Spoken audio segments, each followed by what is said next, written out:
By the hospital recently, there's a big building going up beside the existing hospital. That's a $80 million addition that's going up there. The first floor of that building is brand new surgery department. We're totally replacing the whole surgery department and recovery and pre-post-op holding bays. So there'll be 10 new general operating suites and 2 new open heart suites, and then central sterile core for supporting those, and then there'll be shelf space to be able to add 2 to 3 more surgery suites down the road as we continue to grow.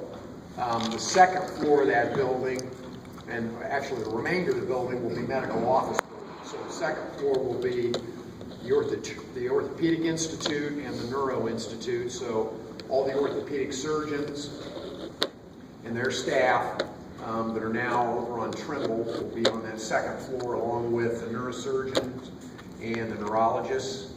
And then the third and the fourth floor is the Heart and Vascular Institute. So all the cardiologists, the non-invasive cardiologists, the invasive cardiologists, she will walk across, it's fine.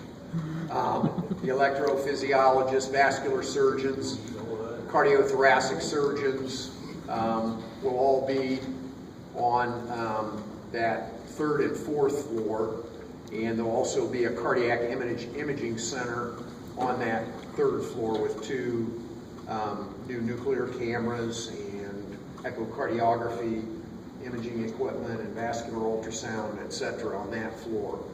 The fourth floor will be cardiac rehab and pulmonary rehab, and then it'll be an area for therapy and kind of a fitness area, and then a community health education center on the west end of that fourth floor. So we'll be able to have health education meetings and medical education meetings with teleconferencing, video conferencing available there, and the ability to have health education programs for the community.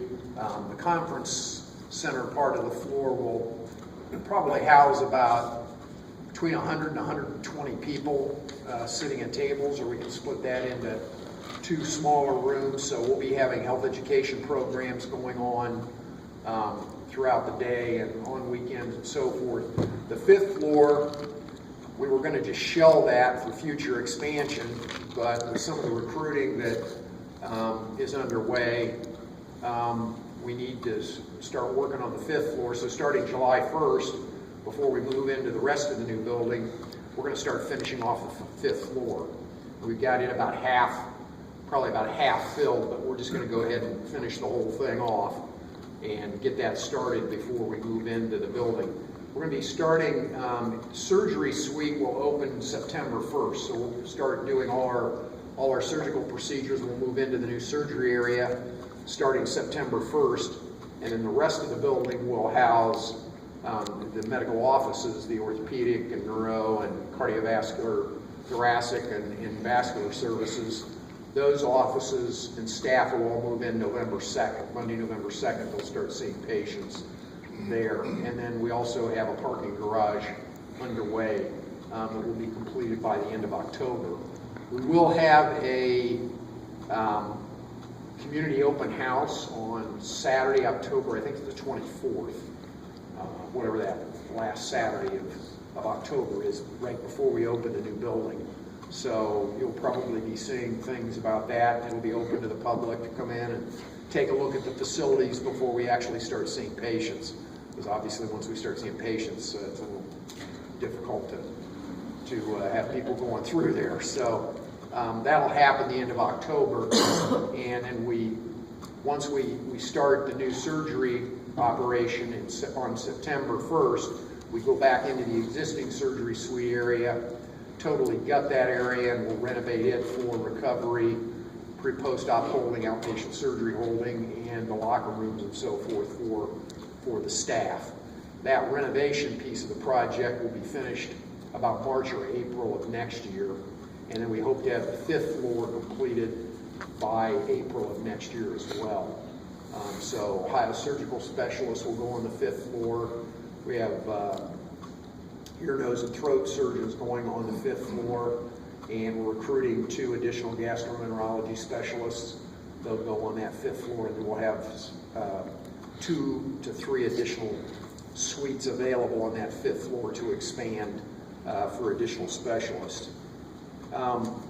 Also, part of the plan for Ohio Health Med Central is recruiting 20 new specialists, 20 new physician specialists, cardiologists, electrophysiologists, critical care pulmonary specialists, neurosurgeons, neurologists, recruiting orthopedic surgeons, vascular surgeons, and then we're also recruiting 20 new primary care physicians in addition to nurse practitioners and advanced nurse practitioners to put in those practices as well. So the primary care physicians will be going out throughout the surrounding areas. So we're hoping to get primary care physicians and nurse practitioners out throughout the 6-county area and out into the other communities. Primary care is one of the more difficult specialties, if you will, to recruit. They haven't been training enough primary care physicians for the need, so we're all kind of competing for trying to recruit primary care physicians to the community. But so far we have had some good luck in terms of recruiting additional physicians. We have recruited 3 new cardiologists, a new electrophysiology physician, a new neurosurgeon. We have cardiologists coming tomorrow. We have a vascular surgeon coming tomorrow to visit. We had a gastroenterology specialist that was there today. He's actually originally from this area, grew up in the Lexington, Ohio area, went to school there, and is interested in coming back to the community. So we're keeping our fingers crossed and hoping he would come back, because he has some capabilities that aren't available in this region. So it'd be great to have the specialty capabilities he has.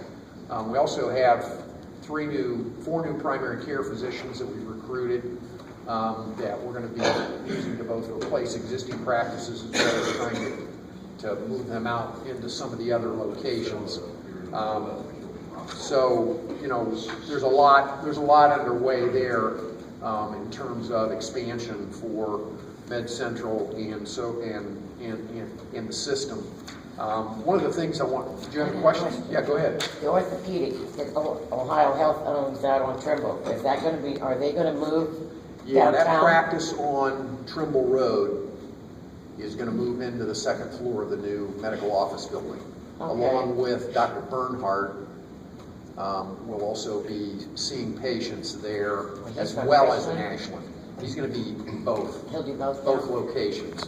Dr. Yoder will stay in Ashland, and Dr. Bernhardt will be seeing patients at the new medical office building and doing his surgeries there at Med Central Mansfield, and then he'll be seeing patients in both the office in Ashland and there at the hospital. What about the surgery center back there off of Trimble? Is that going to? That'll continue to operate as an outpatient ambulatory surgery center. Okay. Yeah. And what are they going to do with that building? I mean, does Ohio Health own the orthopedic building? Yeah, we own the orthopedic building. We're talking about possibly using that for primary care. Okay. There's also another private practice group that's approached us and said they'd be interested in buying that building if we want to sell it, because they need more space. So I just hate to see a couple different options. A building like that just sit there and go to waste. Yeah, no.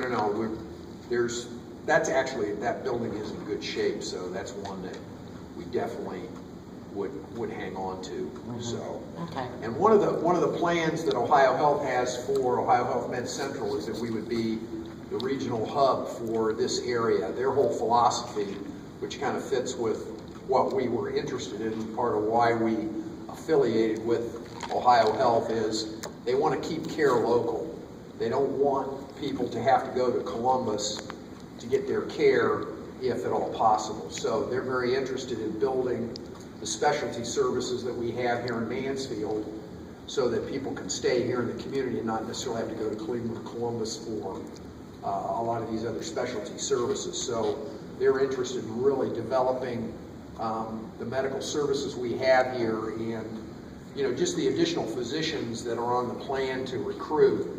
When you talk about those 40 physicians that we have on our plan, at least 40 new physicians. That translates to about, when you talk about the support staff with that physician, you're talking about at least 4 to 5 people that support each one of those physicians just in their office practice. And then the additional business that brings into the community or keeps here in the community generates additional jobs as well. So, we're looking at some additional growth in good jobs that will come from both the new project and the recruiting that's underway. They've already brought their stroke network services here, so since we affiliated with Ohio Health, right before that, if you had a stroke and there was a concern that you needed to have what's called tissue plasminogen antigen activator shot into your veins to try to break the clot that causes a stroke in your brain, we had to ship all those patients to Columbus or Cleveland. Now, since with the stroke network, they have us hooked up with telemedicine with the neurologist in Columbus that are there 24 hours a day, 7 days a week, and they can interact and actually examine the patient via telemedicine with our neurologist and our emergency room physicians and determine whether the patient can get that and we can give it here. So previously, we were shipping almost all of our patients who had a serious stroke out, and now since the affiliation with the stroke network and support, we have probably 80% of the patients that have stroke and present themselves to our emergency department are staying here and getting treated immediately. And the faster you can get, it's just like a heart attack. Stroke's very much like a heart attack. The faster you can get that clot broken up, whether it's in your heart or it's in your brain, the greater chance you have of surviving that stroke, and even more importantly, surviving it with no complications and having very little residual issues or problems. So the faster they can get that intervention going, the better your chances of not having negative impacts from it or surviving it with few impacts. We also have EICU that they set up, which is electronic ICU. I mean, we've always had ICU services at Central, and we have intensivists who cover the ICU, but we have cameras set up in every ICU room now at Mansfield and at Shelby in the ICU.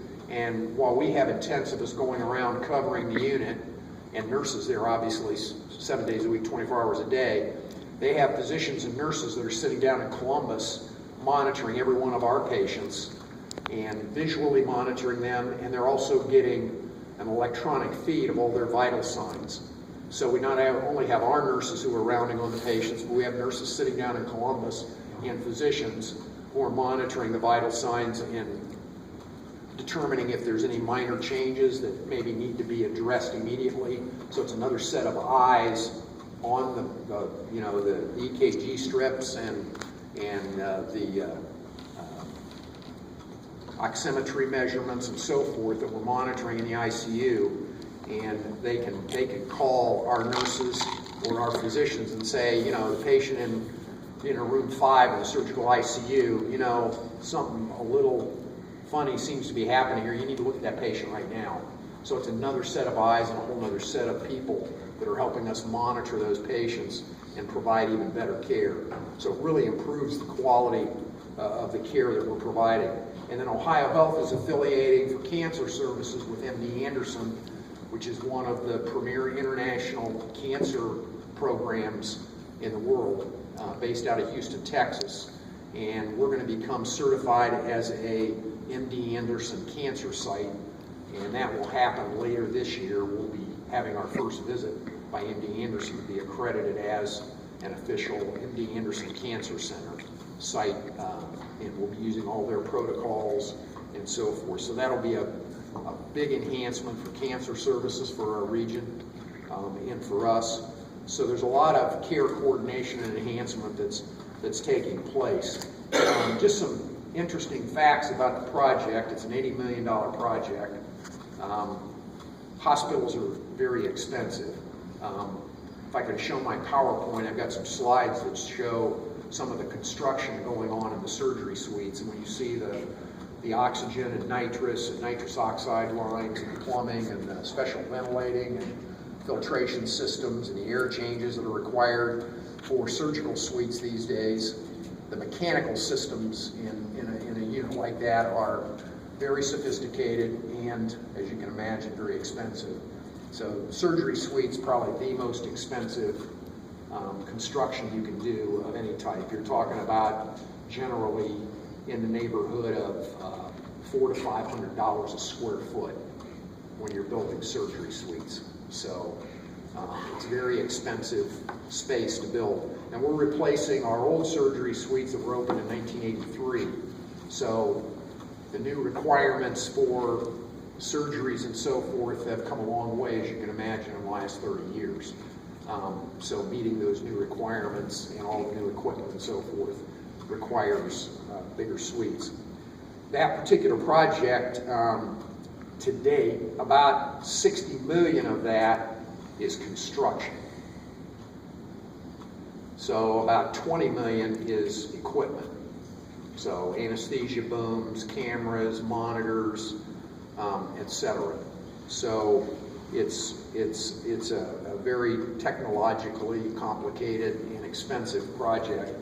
The economic impact of the project, we used a lot of local contractors and suppliers, and so far to date, this is through the end of April, there have been 168,118 man-hours of labor on the construction project to date since it started last March. So in the last 13 months, 168,000 man-hours of labor, so a lot of paychecks.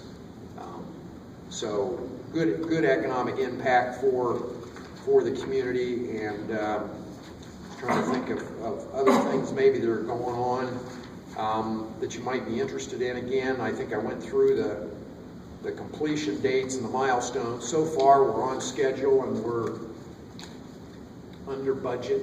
So if we have some dollars left over, we always have a lot of things that are on our priority list of things that, you know, we'd like to get, but like everybody else, you got a certain budget you got to work with, and you know, hopefully that means that we can maybe do some additional things that we weren't sure we would be able to do in terms of additional equipment and maybe some additional recruiting and so forth.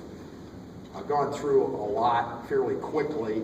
If you've got any other questions about anything, as I was telling Phil, when I came to Mansfield. I'm not originally from Mansfield. I'm from the Dayton area. My first hospital job was at the former Mansfield General Hospital. I thought I'd be here about 5-6 years and then move on. But you know, Mansfield's continued to grow in the hospital and all the services that we've added over those years. So 37 years later and 4 kids later, I'm still here in Mansfield. My wife and I both love it here, and didn't see any reason why we should change or move, because we're doing just about everything. The only thing we don't do here from a medical perspective is we don't take care of burns and we don't do transplants. Other than that, we do just about everything else.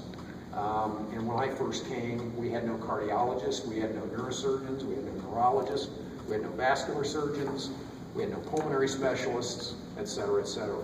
So obviously healthcare has progressed a lot over the last 37 years, and so is the medical care here in our community, and it's a great place to live. So, well, any questions? I can tell you that we've been at my husband and I have been in the emergency room twice now. Him in February and me in April.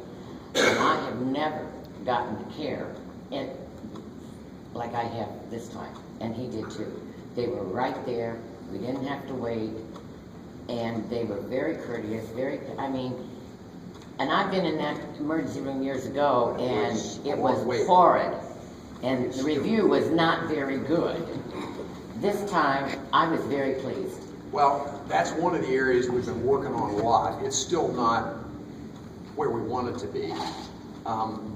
If you took our emergency room at Mansfield and put it in Columbus or Cleveland, we'd be the second or third busiest ER in those cities. Mm-hmm. I mean, so, you know, we're seeing over 60,000 patients a year in that ER. We're the only trauma center in this whole region between Akron, Cleveland, Toledo, and Columbus. So we get a lot, and that creates sometimes a backlog, because obviously if you got a trauma, that takes extra resources and so forth. But we've been working a lot on the wait times. Now, I'm not going to say that if you go in there on Friday or Saturday night at 11 o'clock at night, you're not going to have to wait for a few minutes, but I can tell you, last year the average wait time, you know, for whatever, you know, I mean, 7 days a week, I mean, over the whole year, previously last year was over 2 hours. It was like close to 2.5 hours. That was the average. Last month, the average wait time was 33 minutes. So we've really made a lot of progress. Now, obviously, averages are made up of people that get through a little bit faster and people that take a lot longer. But to have the overall average go from almost 2.5 hours to 32, 33 minutes is pretty significant. So we've really been working on that hard, and we've been working on, and we still get complaints and we still got issues. But we've really been working on that hard. But it is a very busy, and it can be a very crazy place. I mean, there's days where we're seeing 180 to 200 patients, and sometimes we're seeing 100, 120 patients in 8 to 10 hours. Well, if you go at 7 in the morning, it's not so fast. There's not too many people there. And it just so happened, Bill went with the squad at about 7:30, and he took me in at 7:30, and I got right in. They asked my name and this, and because they already had my records in there, and off I went. But the treatment I got from the nurses and the doctors and that, I thought was exceptional, and for my husband also, which I was very pleased with, because I've not always been pleased with myself. Yeah, well, we're working on that too, because now, I don't know whether you know or not, our reimbursement from Medicare and even the commercial insurers is based on what's referred to as the HCAP scores. Yeah. It's patient satisfaction, customer service scores. And they actually track that, and if our scores aren't above a certain level relative to the national average, we get reduced. Our reimbursement from Medicare gets reduced by 1%. Next year it's going to be 2%. The year after that it's going to be 5%. So say if the average Medicare reimbursement is $10,000 for an inpatient stay, we get 1% less if our customer service, customer satisfaction scores aren't above a certain level. And in another year it's going to be a 5% hit. So we actually get dinged for not having good customer service according to how those surveys come out. And every hospital in the United States is that way. And then if patients, the other thing that we get hit on is for certain conditions like heart failure, congestive obstructive pulmonary disease, COPD, pneumonia, and AMI, if you come in and have those particular primary diagnoses, you're discharged, and you come back to the hospital in less than 30 days, doesn't matter why you come back into the hospital, we don't get reimbursed. That's stupid. We get penalized for you coming back in less than 30 days, because their philosophy is you discharged them too fast. You didn't take care of them well enough, and that's why they're coming back in 30 days. Now, I don't have a problem with that if it relates to that we did discharge you a little too fast and we didn't take care of you. But, you know, if you had a heart attack and you come back in 20 days with pneumonia, that bothers me a little bit. But, you know, it is what it is, and we're dealing with that. So there's a lot of things going on with how the reimbursement system works that makes it a challenge. But, you know, we try to deal with it. We're really trying to work at, obviously, you want to get people out as fast as possible, because nobody likes staying in the hospital. At least, I don't think so. No. Anybody I see that I know, I ask them, I hope you're here visiting somebody else, and I hope you're not in. I don't want you to be here, and I want you to get out as fast as you can. But we want to take care of you right. We want to make sure that if you are being discharged, you're being followed up properly, you're being taken care of, because it's not good for you when you come back into the hospital. So the basic philosophy of that program is a good idea. I have no problem with the way they're implementing it, or some of the rules. rules, but anyway, those are some of the things we're dealing I with. know, I spent 30 days or more. It is what it is, so. Are there any other questions or comments, concerns?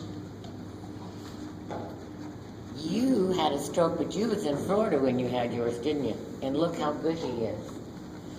I mean, you get treatment quickly for a stroke. I mean, it's generally a 2 to 3 hour window. If they can inject that medicine, I mean, the recovery is unbelievable. It's for most people, it's like you never had a stroke.